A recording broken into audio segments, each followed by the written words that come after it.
آداب۔ آج امن کہانیاں میں سے جو کہانی میں آپ کو سنا رہی ہوں اس کا عنوان ہے بھورا بھالو سفید بھالو۔ یہ کہانی سویتلانہ پیٹرووک نے لکھی ہے اور اردو میں اس کا ترجمہ میں نے کیا ہے۔ آرزو کو اپنی سالگرہ پہ اپنی دادی اور نانی سے 2 بھالو تحفے میں ملے۔ سفید بھالو دادی نے دیا تھا اور بھورا بھالو نانی نے۔ رنگوں کے فرق کے علاوہ بھالو دیکھنے میں بالکل ایک جیسے لگتے تھے۔ نانی ماں اور دادی کی ہمیشہ سے آپس میں دوستی تھی، مگر نانی اور دادی کے بیچ میں بھالوؤں کو لے کر بحث ہونے لگی۔ آرزو کو سفید بھالو زیادہ پسند ہے، دادی نے کہا۔ فوراً نانی اماں بولیں، نہیں ایسا نہیں ہے، اسے بھورا بھالو زیادہ پسند آیا ہے۔ وہ جب سونے کے لیے جائے گی تو میرا والا بھالو لے کر سوئے گی۔ دادی نے فوراً جوابی کارروائی کی، ایسا نہیں ہے، وہ میرا والا بھالو لے کر سوئے گی۔ آرزو نے دونوں کی تکرار سنی اور مسکرانے لگی۔ حقیقت یہ تھی کہ اس کو بھالو اچھے لگتے تھے، چاہے وہ بھورے ہوں یا کسی بھی اور رنگ کے۔ دونوں بھالو ایک دوسرے کو پسند نہیں کرتے تھے۔ تھوڑے ہی دنوں میں دونوں بھالوؤں میں بھی بحث اور جھگڑے ہونے لگے۔ جب آرزو اسکول میں ہوتی وہ تب لڑتے، وہ رات میں لڑتے۔ جب آرزو سو رہی ہوتی وہ دونوں رات میں آرزو کے دائیں اور بائیں اس کے گلے لگ کر سوتے اور اس کوشش میں رہتے کہ کون آرزو سے زیادہ قریب ہے۔ وہ دونوں بھالو اس کوشش میں رہتے کہ ایک دوسرے کو نیچا دکھائیں۔ ایک دن آرزو کی اسٹڈی ٹیبل پر بھورا بھالو کتابوں پہ سو رہا تھا۔ سفید بھالو نے جب اسے سوتے ہوئے دیکھا تو اس نے سوچا کیوں نہ کچھ ایسا کروں جس سے بھورا بھالو آرزو کی نظروں میں کم ہو جائے۔ سفید بھالو نے اسٹڈی ٹیبل کے اوپر کتابوں کی الماری پہ رکھی روشنائی کی بوتل ٹیبل پر گرا دی اور بھاگ گیا۔ بوتل کے گرنے سے بھورا بھالو جاگ گیا۔ آرزو کی ساری کتابیں جو اسٹڈی ٹیبل پہ رکھی ہوئی تھیں وہ روشنائی سے خراب ہو گئیں اور سب کو یہ گمان گزرا کہ یہ حرکت بھورے بھالو کی ہے۔ آرزو بھورے بھالو سے ناراض ہو گئی اور 2 دن تک اس سے بات نہ کی۔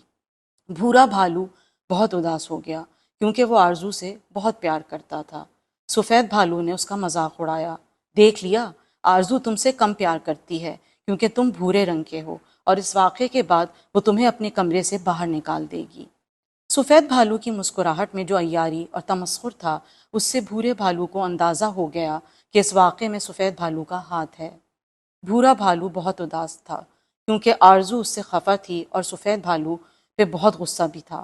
اس نے سوچا کہ مجھے سفید بھالو سے بدلہ لینا چاہیے۔ اس نے بہت سوچنے کے بعد جب ایک دن سفید بھالو آرزو کا یونیفارم استری کر رہا تھا تو سفید بھالو کی نظر بچا کر استری تیز کر دی اور آرزو کا یونیفارم جل گیا۔ آرزو سفید بھالو سے بہت ناراض ہوئی اور اس کو سفید بھالو سے ناراض دیکھ کر بھورا بھالو بہت خوش ہوا۔ آرزو بہت ناخوش رہنے لگی تھی، روز روتی، دونوں بھالوؤں کی لڑائیاں اور دادی اور نانی کی تکرار سے وہ اداس رہنے لگی۔ آرزو نے ماحول کو بہتر بنانے کے لیے ایک پکنک کا پروگرام بنایا۔ پکنک میں دادی، نانی اماں اور دونوں بھالو بھی آرزو کے ساتھ پارک گئے۔ وہاں جا کر بھی دونوں بھالو آرزو کے قریب آنے کے لیے اور اپنی محبت جتانے کے لیے ایک دوسرے کو نیچا دکھانے کی کوشش کرتے رہے اور دادی اور نانی اماں اپنے اپنے بھالوؤں کی طرفداری کرتی رہیں۔ تنگ آ کے آرزو نے فیصلہ کیا کہ وہ دونوں بھالوؤں کو چیریٹی باکس میں ڈال دے گی۔ جب اس بات کا علم بھالوؤں کو ہوا تو وہ بہت پریشان ہوئے۔ دادی اور نانی بھی اداس ہو گئیں کہ آرزو ان کے دیے ہوئے تحفے کو چیریٹی باکس میں ڈالنا چاہتی ہے۔ بھالوؤں نے آرزو سے رو رو کر کہا کہ وہ انہیں چیریٹی باکس میں نہ ڈالے۔ دادی اور نانی بھی اسے سمجھانے لگیں کہ وہ ایسا نہ کرے۔ آرزو نے کہا، میں ایسا بالکل نہیں کرنا چاہتی تھی مگر آپ سب نے میرے پاس کوئی اور راستہ نہیں چھوڑا ہے۔ میں دادی اور نانی ماں آپ دونوں سے بہت محبت کرتی ہوں۔ آپ کے دیے ہوئے سفید اور بھورے بھالو بھی مجھے بہت عزیز ہیں۔ مجھے بھورا بھالو اور سفید بھالو دونوں پیارے ہیں۔ میں دونوں کو ایک سا پیار کرتی ہوں، مجھے ان کے رنگ سے کوئی مطلب نہیں ہے، مگر روز روز کے جھگڑے اور تکرار سے میں تنگ آ گئی ہوں۔ آرزو کو تکلیف میں دیکھ کر دادی اور نانی نے ایک دوسرے کو گلے لگا لیا اور آرزو سے وعدہ کیا کہ وہ اب کبھی نہیں لڑیں گی، اور دونوں بھالوؤں نے بھی وعدہ کیا کہ وہ اب آپس میں نہیں لڑیں گے بلکہ دونوں ساتھ مل کر رہیں گے اور آرزو کے ساتھ مل کر کھیلیں گے۔